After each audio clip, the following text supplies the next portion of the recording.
Izuku's at school when he hears some other students talking about the US sports festival.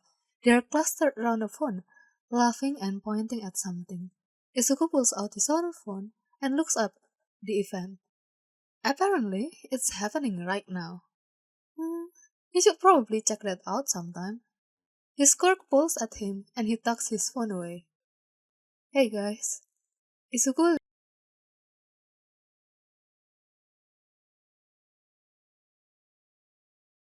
instant later, the teacher walks in. Izuku has gained a reputation as the guy that saves people from getting in trouble. It was a little tiresome, honestly. The rest of the students liked him, but he didn't talk to them much. He just wasn't really interested in the same things that they found interesting. He turns to pay attention to the teacher. The rest of the day passes, and Izuku walks back to his apartment. When he's back, he lays on the bed and pulls up the sports festival recording. It's not very interesting to him. Some of the ways the students solve problems are cool, but that's about it. Then he sees Shoto and perks up. He looks cold and disinterested. He blows away most of the competition. It kind of makes Izuku cringe. How well, Izuku wouldn't want to describe his friend badly, but he does look cold, almost cruel. Without the quiet moments of indecision and kindness that Izuku knows Shoto is capable of, it's hard to see him as anything more than a terrifying and ruthless competitor. Eventually, the tournament bid comes up, and Izuku watches the fights. Which is when he notices that Shoto is using half of his quirk. He knows that Shoto can use both fire and ice. He had helped Izuku light a bonfire for some yard debris once. What? Izuku watches through the whole tournament.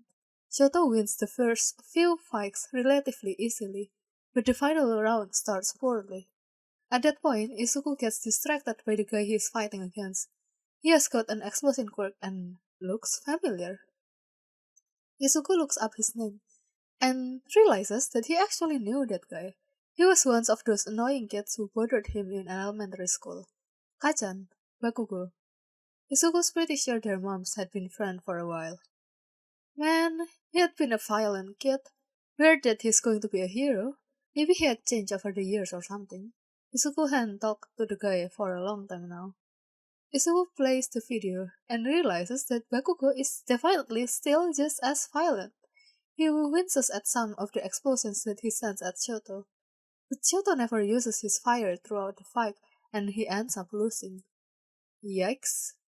Izuku watches the award ceremony out of a sort of morbid curiosity. Bakugo looks incredibly angry, which is weird since he just won the tournament. Izuku closes the video, then stares at the ceiling for a while. He kinda wants to talk to Shoto. He hadn't for a while, not since he had stopped working as a gardener, though he had run into him at the USG actually. The conversation might be awkward, but he did want to ask about the whole ice and fire thing. Hmm. He pulls out his crime phone and goes to the messages app. His quirk seems to hesitate, then he pushes at his fingers. He types in a mobile number, then opens a chat with it. Sparky. Yo, hey dude, nice show today. Good job getting second. Shoto. Who is this? Sparky. Oh, yeah, I worked as a gardener for you for a while, and I saw you at the USG last week. Sorry for it being awkward, lol. There is a few minutes of nothing, and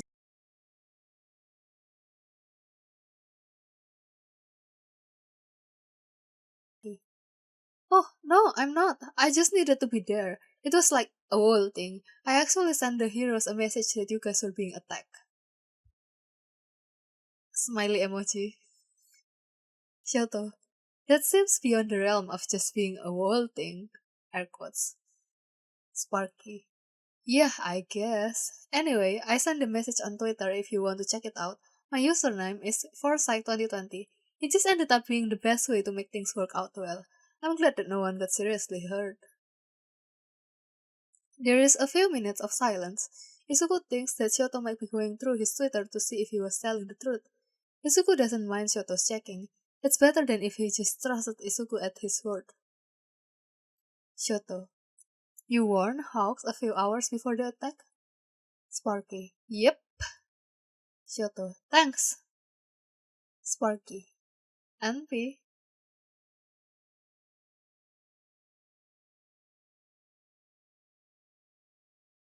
Shoto. Oh, nice to meet you, Izuku. Sparky. Oh, speaking of that guy you fought at the last tournament battle, Bakugo, I went to middle school with him. Shoto. Question mark? Sparky. Yeah, small words, right? He was kind of a lot back then too. I didn't know he was planning on being a hero. I think he talked about it as a kid, but lots of kids talk about how they're going to be heroes. Shoto. That is interesting. Sparky. Yeah, smiley emoji. So anyway, I was watching your match today and you were great. I did have a question. No pressure though. Shoto. What question? Sparky. Why aren't you using your fireside? Shoto doesn't answer immediately. The silence lasts long enough for Izuku to make himself dinner. He is sitting down to eat when Shoto finally responds to him. Shoto. It's Endeavor's fire. I'm not going to use something that's his. Sparky. Uh, sorry. I don't mean to disrespect your beliefs or anything. But that's kind of dumb. Izuku waits a minute, but Shoto doesn't respond. So he continues. Sparky. Like, what if there was a civilian in danger and you didn't use your quirk? It would lead to them getting hurt or dying? Your refusal to use your quirk would put them in danger. Plus, it's not your dad's quirk. It's yours. Like, it just is. But if you treat it like it's your dad's quirk, then you're making it into his quirk by treating it as such. There is no response.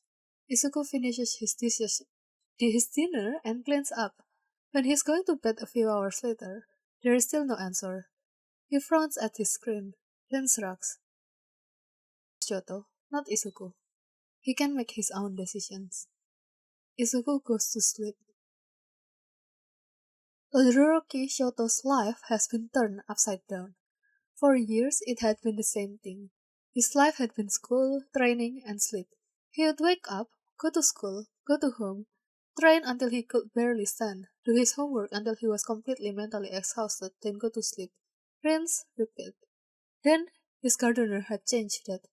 He didn't know anything about the guy, just that he worked odd times, could talk about anything for hours, and had a truly inspiring ability to avoid Shoto's father. It was almost magic. If Shoto just followed him around, it was like Endeavor just didn't exist.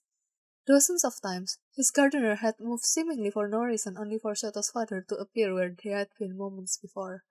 Shoto has some theory that the gardener had a hearing quirk or something similar, but had never actually asked. That was something Shoto had found comforting about the gardener. He rarely asked Shoto's questions, not about his quirk or scar or even his pro-hero father. He just talked about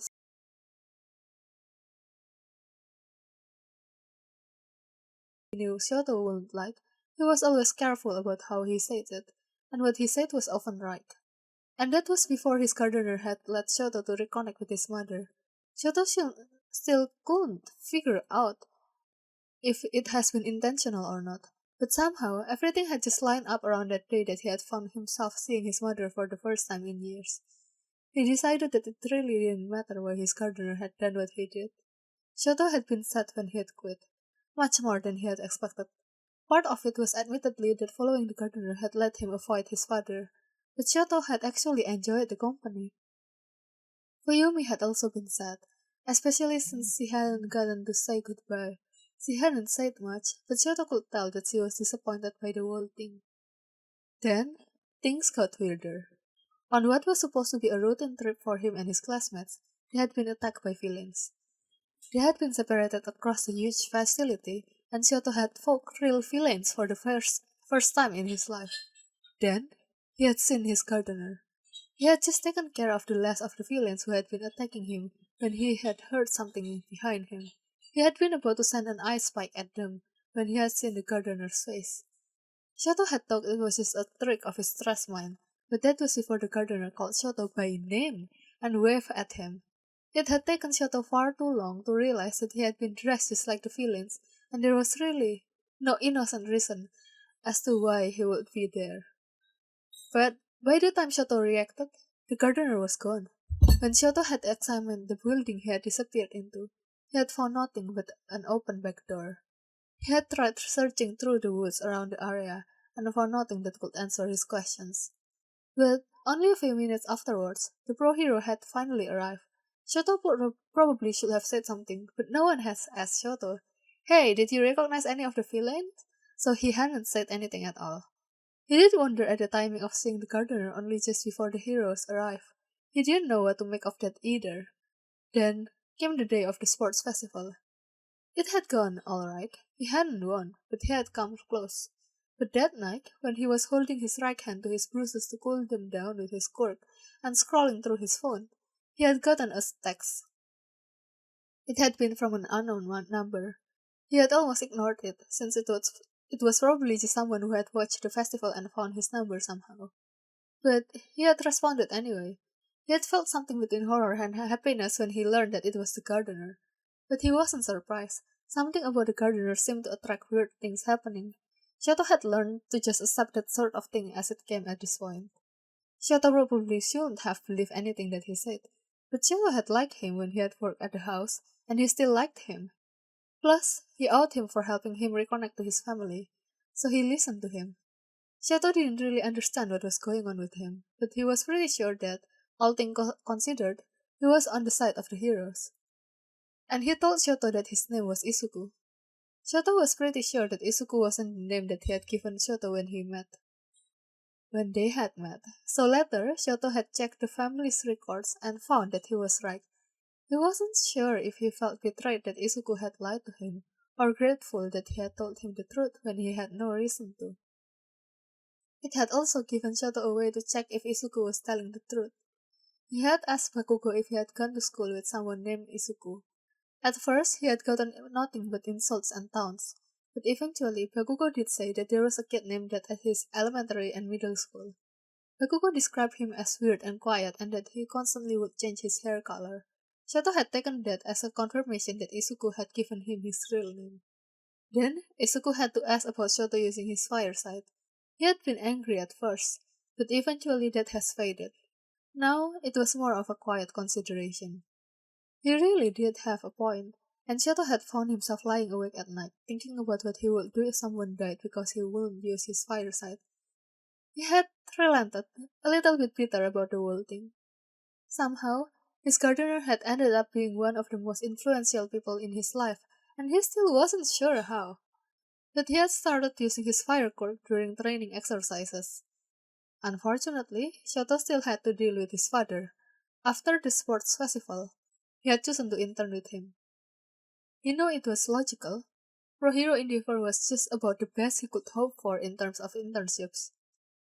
And not choosing him even though he could would just be petty. Though Shoto did want to do it. Things had been as strange as usual until the attack on Hosu. Then, things have gotten very, very chaotic. Shoto stood in the main square, working with his father and the rest of the heroes to fight the strange monsters who had shown up. He glances up from the fray and sees Izuku. He's standing on the edge of the plaza, hands in his pocket, watching the chaos and fighting like it's a sports game he doesn't know the rules to. Shoto hesitantly raises his hands and waves at Izuku. Izuku sees him then.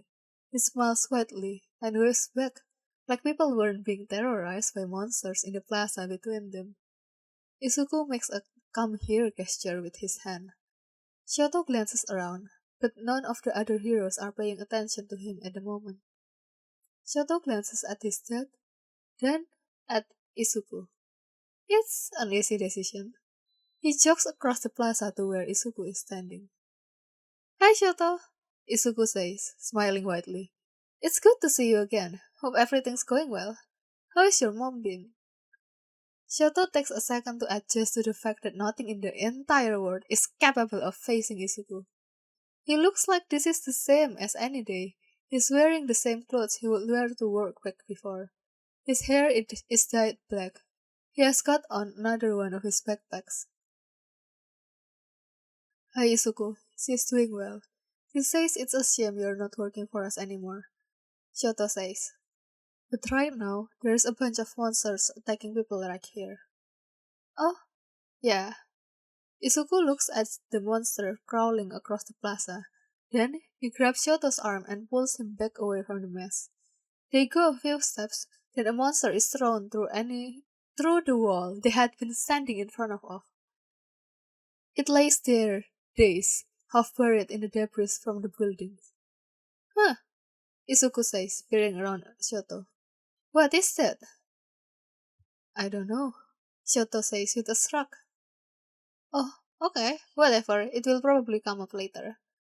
Isuku says, then starts walking in the opposite direction.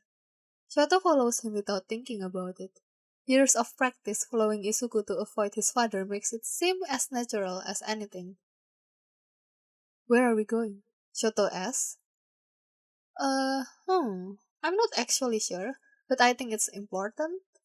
Isuku pulls up his sleeve and shows Shoto his arm. There are dark, curving lines running along his skin, emanating from a point on the back of his wrist. They are dark green and glitter almost reflectively. Then run up his arms and around his elbow. The more lines there are, the more important it is, I think. Shoto spends a while thinking about this. This sort of things seem natural to Isuku, like this is just how the words arrange. When something is important, his arm is covered in lines. Shoto decides that asking Isuku more questions will probably only lead to more questions and drop the subject. He follows Isuku a few blocks until they find a small alleyway. As they are approaching, Isuku pulls on a golden mask. It covers his entire face. Shoto can just see his eyes through the dark holes in the mask. When he sees Shoto looking at him, he gives him a thumbs up. Inside the alleyway is the hero killer Stain, who's standing above one of Shoto's classmates, Ida. He doesn't seem to be moving. There is another body laying on the ground on the other side of the alley. Shoto hopes they are not hurt too badly. Who's that?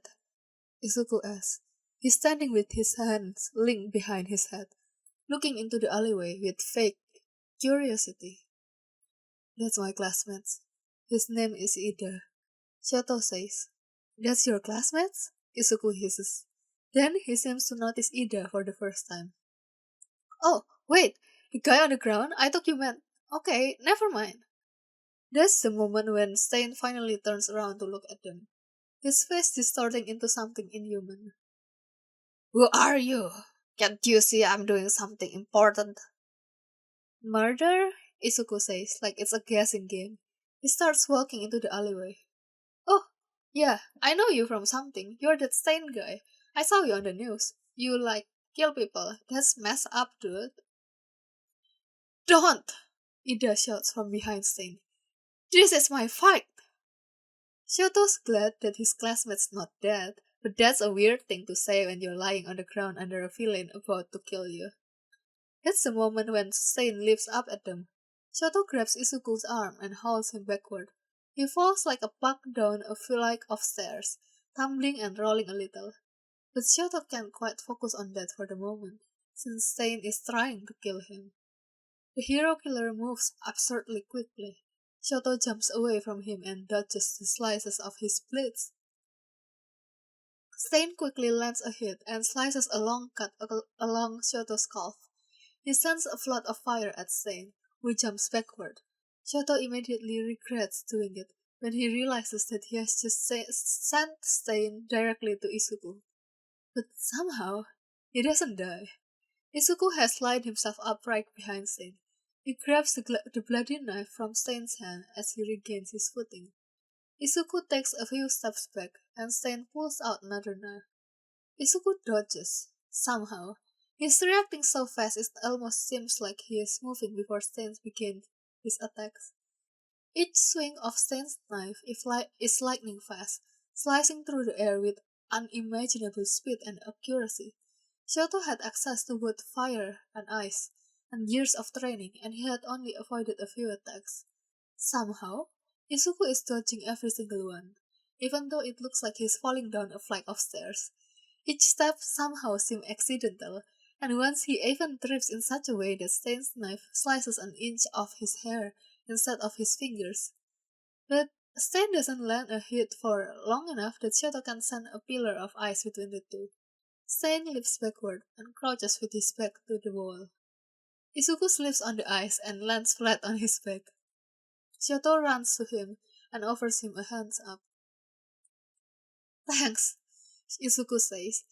Shoto pulls him to his feet. Izuku actually looks phased now. His breathing is fast and he's finally actually paying attention to the enemy. Shoto finds this both reassuring and terrifying. Then Izuku pulls a fire extinguisher from his bag and sprays the cut in Shoto's leg with it. Even Stain is quiet for a few moments. Why did you just do that? Shoto asks. Honestly, I have no idea, Izuku mutters. He uses the fire extinguisher to spray down the knife and flicks it into the ground behind him. It just seemed like a good idea? Ah, I see, Stain says. You know my quirk then? You know that if I taste your blood I can paralyze you. How clever of you to figure it out so quickly. Huh? Izuku says quietly. Then he shouts, I didn't know that! Thanks for telling me! Stain freezes. Shoto thinks that the look on his face could crack concrete. Then Izuku turns, walks a half dozen steps towards the entrance of the alley, and starts climbing a dumpster, like it was the most normal thing in the world. Who are you? Stain asks. There is rage on his face, but there is also something like weariness, like he thinks that Izuku is a little more than he seems. Shoto agrees with that sentiment. He's currently having the same realization. Meh, no one you have heard of, Izuku says, then stands on his toes to grab her hand around the ladder of a fire escape, then jerks it downward. It makes an awful shrieking sound, then rolls down to the ground. The whole thing looks like it's mostly made of rust. I go by Foresight. This isn't really my normal gig though, but I found myself around, so I figured. He shrugs, then reaches for his backpack. That's the moment when Stain attacks. It's shockingly fast. Shoto doesn't even have the chance to start pulling at his quirk. Izuku once again reacts instantly. He jumps towards the fire escape ladder. He manages to hang on, but awkwardly swings his body around. The fire escape makes a truly awful sound. Then, the whole thing begins to tear away from the wall. Time slows down for a moment, and Shoto realizes he's in danger just in time to start jumping backward. A wave of tangled metal and dust falls down around Izuku. It feels like the whole alley is collapsing around them, and Shoto can barely keep track of what's going on. Then Shoto lurches forward, afraid that Izuku's been crushed by the metal. But when the dust clears, Izuku is sitting on the dumpster, not even scratched. The dumpster itself has been partially crushed by the weight. He leans forward, trying to get a look at the huge pile of rubble that blocks most of the alleyway. There is a sound from underneath the rusted pile of scrap that had been a fire escape just moments before. Shoto takes a step forward. Under the pile he sees a pair of terrifying eyes staring at him. I'll kill you!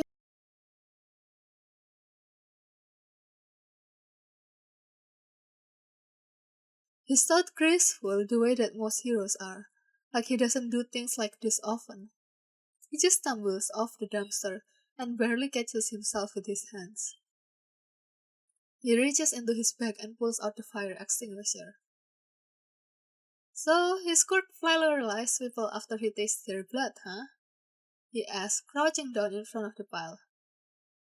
Hey guy, you should probably close your eyes and mouth. Google says this stuff is a bit toxic. Then, he sprays down the hero killer with a fire extinguisher, taking care to get each one of his weapons. That should probably keep him from managing that again. At least, I think that's the point. He shrugs and packs the fire extinguisher away. I should probably head out. He pats Shoto's shoulder and wanders back to the mouth of the alley. Shoto tries to keep up with him. Once Izuku's out of sight of the alleyway, he pulls off the golden mask he had put on for the fight. "You're leaving?" Shoto asks. "Oh, sorry," Izuku says, rubbing the back of his neck. Shoto realizes that Izuku doesn't have a single scratch on him. He looks exactly the same as at the beginning of the fight. But heroes are probably going to show up soon and all that. "Oh," Shoto says. "Yeah, that makes sense. Nice to catch up again." "Yeah," Izuku says, smiling bright. He holds his hand out for a fist bump, and Shoto hesitantly reciprocates. He takes a few steps away, then pauses and looks back at Shoto. Could you, not tell anyone my name?" he asks, almost sheepishly. "You could tell them I said my name was Foresight, but I've got this whole thing going on, and it might be an issue if—" "Sure," Shoto says with a shrug. He didn't really mind. Something about Izuku's weirdness make it seem like the normal rules shouldn't apply to him anyway. "I'll see ya." "See ya," Izuku says with a bright smile. Then he starts jogging away in a seemingly random direction. Shoto stares back at him, then walks back into the alley with his hands in his pockets. He pulls out his phone, then glances through all the twisted metal at Stain. The hero killer is covered with a fire extinguisher foam and steel trap, but his expression is curdling and intense. Plus, his face is just creepy. Shoto shifts away uncomfortably. He wanders over to Ida and the other hero, just for the sake of staying away. Shoto sends out an emergency beacon to the other heroes, and sits next to the other body he had seen in the alley. He looks like a hero. Shoto checks his pulse and finds that he is alive, though unconscious. Shoto starts wrapping the cuts in bandages, trying to muster up all his first aid knowledge. Who was that?" Ida asks. Whatever he had been dealing with before seems to have been backburned to focus on the total mess of confusion that is Izuku. "Foresight," Shoto says. "Apparently." It takes a few moments for the hero to arrive.